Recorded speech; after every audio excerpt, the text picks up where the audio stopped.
ஏய் மாணிக்கா, சௌரியோட பத்திரத்தை எடுத்துட்டு வா. சரிங்க. அப்படியே 2 பிஸ்கட் எடுத்துட்டு வா நாய்க்கு. வக்கீல, வட்டியோட சேர்த்து எவ்வளவானு? 4800. ദാ 5000 രൂപ ഉണ്ട്.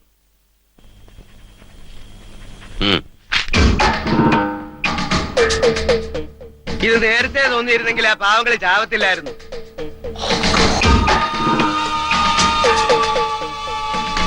சௌரி, இங்க நான் எதுக்காக இருக்கேன்? இதெல்லாம் உனக்கு தேவையா?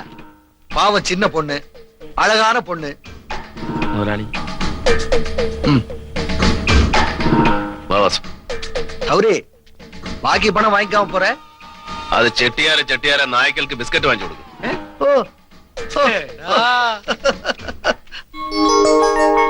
അന്യാധീനപ്പെട്ട് കിടക്കുന്ന ആയിരപ്പുറ പാടശേഖരം നമുക്ക് ഒരുമിച്ച് കൃഷി ചെയ്യാനായി ചെട്ടിയാര കയ്യിൽ നിന്ന് തിരിച്ചു പിടിക്കണം. അതിന് ചെയ്യേണ്ടത് നമ്മൾ എല്ലാവരും, ആയിരപ്പുറയിൽ കൃഷി ചെയ്യുന്ന എല്ലാ കൃഷിക്കാരും, ആണുങ്ങളും പെണ്ണുങ്ങളും അടക്കം, നേരിട്ട് പോയി ചെട്ടിയാരെ കണ്ട് കാര്യം ബോധ്യപ്പെടുത്തണം. നാട്ടു നടപ്പാണ് നമ്മൾ പാലിക്കേണ്ട നിയമം. സ്വന്തം കാലിൽ നിൽക്കാനുള്ള പ്രാപ്തി കൈവന്നതിന് ശേഷം നമുക്ക് കമ്മ്യൂണിസ്റ്റുകാരോ കോൺഗ്രസ്സുകാരോ ഒക്കെ ആവാം.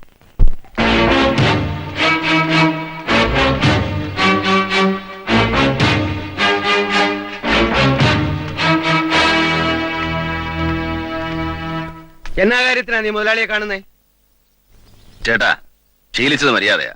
നീ എടാ പോടാന്നൊക്കെ വിളിച്ചാല് വിളിച്ചാ നീ എന്തോ ചെയ്യും? എനിക്കും നിന്നെ അങ്ങനെയൊക്കെ വിളിക്കേണ്ടി വരുവടാ. ചെട്ടിയാരെ, ഞങ്ങൾക്ക് നിങ്ങളോടാ സംസാരിക്കേണ്ടത്. ஏய், உள்ள விடுறா.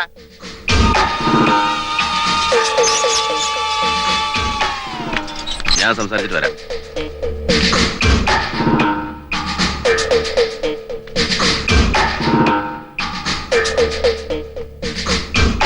பெரியவங்களுக்கு வணக்கம் சொல்றது ஊர் மரியாதைയാണ്. பெரியவங்களுக்கு மட்டும் வணக்கம் சொல்றது இந்த ஊர் மரியாதை. ஆமா. என்ன விஷயம்? വിഷയം ഒന്നേ ഉള്ളൂ. ആയിരപ്പുറ പാടം ഞങ്ങൾക്ക് തിരിച്ചു കിട്ടണം. ആ, വക്കീല്, ഓ, ഈ ആള് എന്താ പറയുന്നു? അതായത് വക്കീലും കുമസ്തനും ഒന്നും ഇതിനിടെ കയറി വരണ്ട. ചെട്ടിയാർ ഞാൻ പറയുന്നത് കേട്ടാ മതി. വർഷങ്ങളായിട്ട് ഈ നാട്ടുകാർ പണിയെടുത്ത് ജീവിച്ചിരുന്ന ആയിരപ്പുറ പാടം കള്ളപ്രമാണങ്ങൾ ഉണ്ടാക്കി നിങ്ങൾ കൈവശം വെച്ചിരിക്കുകയാണ്. അത് അവർക്ക് തിരിച്ചു കൊടുക്കണം, ദയവായി. ஏய் சௌரி, ஒன்னு அறிஞ்சோ, இந்த செட்டியார் விசாரிச்சா ഈ 1000 மட்டுமல்ல, ഒന്നയെ വിലക്ക് വാങ്ങ முடியும். മനുഷ്യനെ വിൽക്കരുത് എങ്കപ്പളക്കം ഇല്ലേ ചെട്ടിയാര്. ഇത് മനുഷ്യനെ മതിക്കറ നാട്. ஆமா.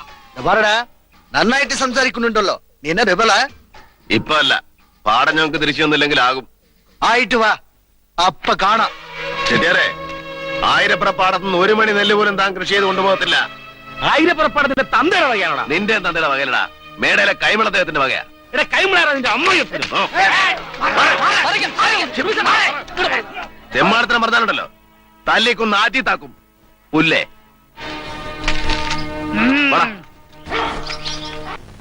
ആണെന്ന് പറയായിരുന്നില്ലേ? ഇതെന്നായി പറയുന്നേ? നടക്കാൻ പോകുന്ന സത്യം, മനസ്സിൽ നടന്നു കഴിഞ്ഞ സത്യം. പാർവതി കുഞ്ഞെ, എനിക്ക് കുഞ്ഞിനെ അങ്ങ് ഇഷ്ടമാ. അതുപോലെ തന്നെ കൈമൾ അദ്ദേഹത്തോടുള്ള ബഹുമാനം. അദ്ദേഹത്തിന്റെ അനുവാദം ഇല്ലാതെ മേടയിൽ വന്ന് ഒട്ടി ഞാൻ അവിടെ അശുദ്ധമാക്കിയാൽ എന്റെ അപ്പൻ എന്നോട് പൊറുക്കുക. ഇപ്പം എന്റെ ഏറ്റവും വലിയ ആഗ്രഹമാണ് പാർവതി കുഞ്ഞ്. അങ്ങനെ കയറി അങ്ങ് ആഗ്രഹിക്കാൻ പറ്റുമോ? പാപ്പമാപ്പിളുടെ മോനല്ലയോ ഞാൻ? അപ്പന്റെ കല്ലറെ കത്തിത്തീർന്നുകൊണ്ടിരിക്കുന്ന മെഴുകുതിരിയായി ഞാൻ. അതുപോലാണോ പാർവതി കുഞ്ഞ്? മേടയിലെ പൂമുഖത്ത് തിളങ്ങി കത്തുന്ന നിലവിളക്കല്ലയോ? വലിയ സാഹിത്യമൊന്നും വേണ്ട, എന്നെ അങ്ങ് ഇഷ്ടപ്പെട്ടാ മതി. അച്ഛനെയും അമ്മയും പടിപ്പുരയ്ക്ക് കാവൽ നിൽക്കുന്ന വിളക്കുകളെ മറന്നുകൊണ്ടല്ല പറയുന്നത്. ശൗര്യയോടൊപ്പം കഴിയാനുള്ള ആഗ്രഹം കൊണ്ടാ. മേടയിലെ പൂമുഖത്തല്ല ശൗരി, നിലവറയിലെ ഇരുട്ടിലാണ് ഈ ഓട്ടുവിളക്ക് കിടക്കുന്നത്. പ്രാവ് പിടിച്ച് എനിക്കും ആഗ്രഹമുണ്ട് ശൗര്യ, ഒരിക്കലെങ്കിലും കത്തി തെളിയണമെന്ന്. കരയരുത് കുഞ്ഞെ, കരയരുത്. ഈ നാടിന്റെ നന്മയ്ക്കായി, നാട്ടിലേവർക്കും ശാശ്വതമായ സമാധാനത്തിനു വേണ്ടി ജാതിമത രാഷ്ട്രീയങ്ങൾ മറന്ന് ഈ മണ്ണിൽ കഠിനാധ്വാനം ചെയ്ത് പൊന്നു വിളയിച്ച് ദാരിദ്ര്യത്തിൽ ഉരുകി തുടങ്ങിയ നാടിനെയും നാട്ടുകാരെയും പട്ടിണിയിൽ നിന്നും നാടിനെ നേരിടുന്ന ഏതാപത്തിൽ നിന്നും രക്ഷിക്കുമെന്ന് ഇതിനാൽ ഞങ്ങൾ ദൃഢപ്രതിജ്ഞ ചെയ്തുകൊള്ളുന്നു.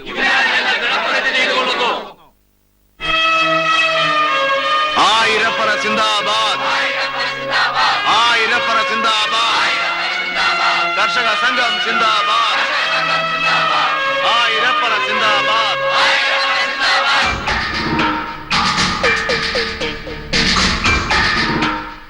സുഹൃത്തുക്കളെ, ചെട്ടിയാര് കൂലിക്കെടുത്ത വാടക ഗുണ്ടകളായിട്ടാണ് നിങ്ങൾ ആയിരപ്പറയിൽ കാലുകുത്തുന്നതെങ്കിൽ നിങ്ങളുടെ ശത്രുക്കളാണ് ഞങ്ങൾ.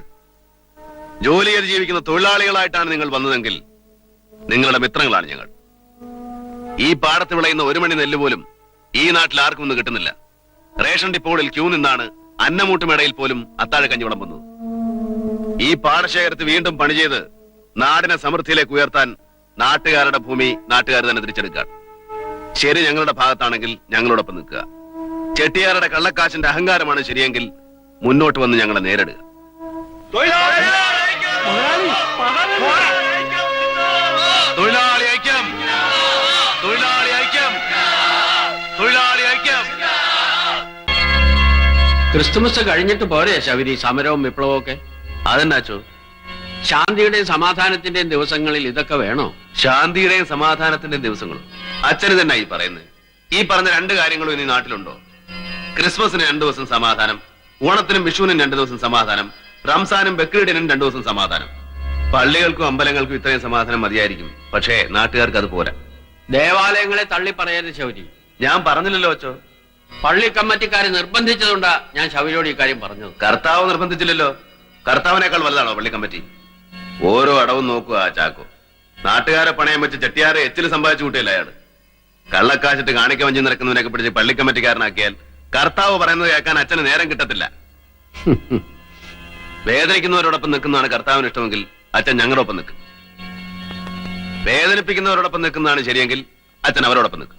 നീ പറയുന്നതൊക്കെ നേരാ. ക്രിസ്തുമസ് കഴിഞ്ഞിട്ട് പോരെ തന്നെ ഞാൻ ചോദിച്ചുള്ളൂ. ഓരച്ചോ, അനുസരണക്കേടാണെന്ന് വിചാരിക്കരുത്.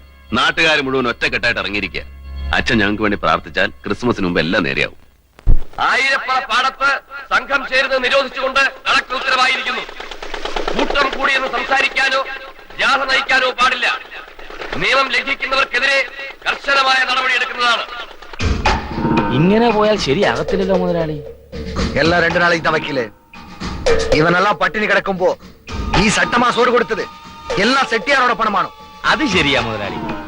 எனக்கெதிரா கோஷம் போடுறானுங்க. അവന്റെ സിന്ദാബാദ് വിടരുത് മുതലാളി. ஏய் நான் என்ன கொலைக்கத்தான் செய்யும். கொலைக்கிட்டுமே விசக்கும்போ வாலாட்டிக்கிட்டு விடதான் வரணும். அது அறியோ? ക്രിസ്മസ് റേഷൻ തന്നെ തീരൂ.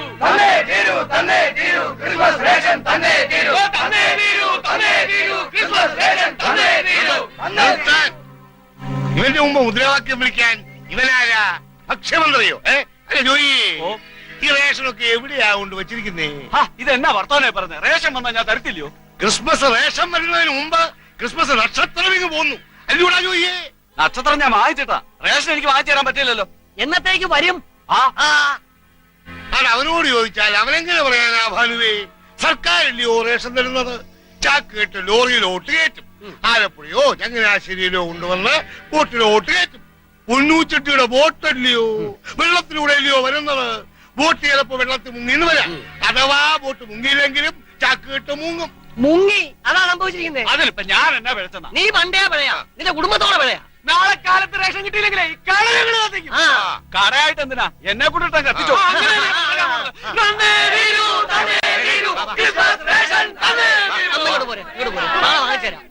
എന്റെ ശൗരിച്ചായ ക്രിസ്മസാ, നമുക്ക് പട്ടിണി കിടക്കാം. വീട്ടുകാരെ പട്ടിണി കിടാൻ പറ്റുകയല്ല.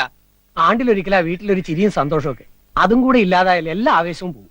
അരിയും ഗോതമ്പും പഞ്ചാരയൊക്കെ വന്നിട്ടുണ്ട്. നമ്മളെ തോപ്പിക്കാൻ വേണ്ടി ഒതുക്കി വെച്ചിരിക്കുക ചെട്ടിയാര്.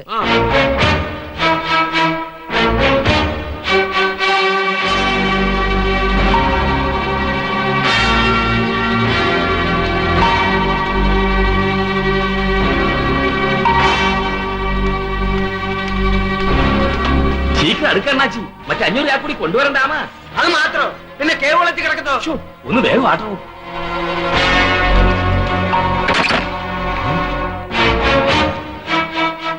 വക്കീലേ, കൊപ്രാപ്പരെ റേഷനരി അല്ലേ? അടിക്കലാമാരെ വരട്ടെ വരട്ടെ, നിക്ക് നിക്ക്. ഞങ്ങളുടെ കൂടെ വേറെ ഒരാൾ കൂടെ ഉണ്ട്.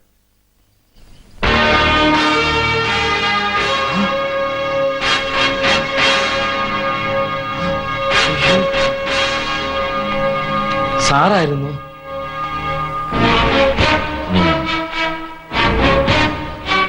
ആ ചെട്ടിയാർ അവിടെ ഉണ്ടോ? இந்த மாதிரி ஒரு சின்ன விஷயத்துல எல்லாம் நான் தலையிடுறது இல்ல சார். நான் ஒரு வெளியூர்காரன். அதனால என் மேல இவங்களுக்கெல்லாம் நம்பிக்கை இல்ல. கிறிஸ்துமஸுக்கு ஒருபாடு நாள் உண்டല്ലോ. அதனால அரிசி எல்லாம் கெட்டு போகாம இருக்கட்டுமேன்னு நம்ம குடோன்ல வச்சிருந்தேன். കഴിഞ്ഞതൊക്കെ പോട്ടെ. ചെട്ടിയാര് പറഞ്ഞത് മുഖവിലേക്കെടുക്കുന്നു. മേലിൽ ഇത് ആവർത്തിക്കാൻ പാടില്ല. ആവർത്തിച്ച നിയമപരമായി നടപടിയെടുക്കും. இந்த வரடா ஒன்னாலதான் செட்டியாருக்கு கெட்ட பேரானோ. ഞാനാകുന്നു ജീവന്റെ അപ്പം. ഞാൻ സ്വർഗത്തിൽ നിന്നിറങ്ങി വന്ന അപ്പമാകുന്നു.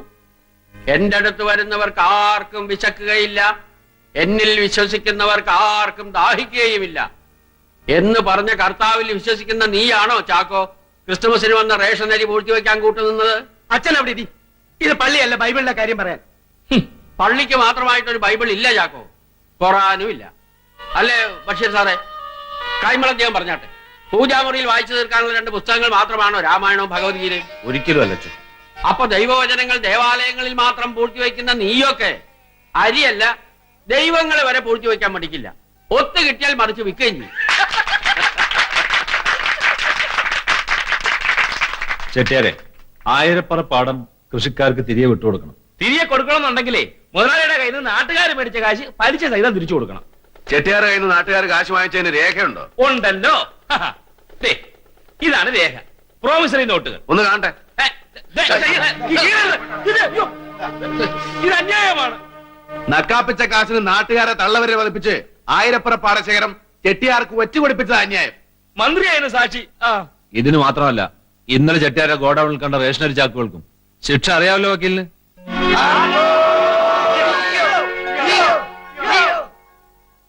ചെട്ടിയാരെ, നമുക്കൊരു തീരുമാനത്തിലെത്താം.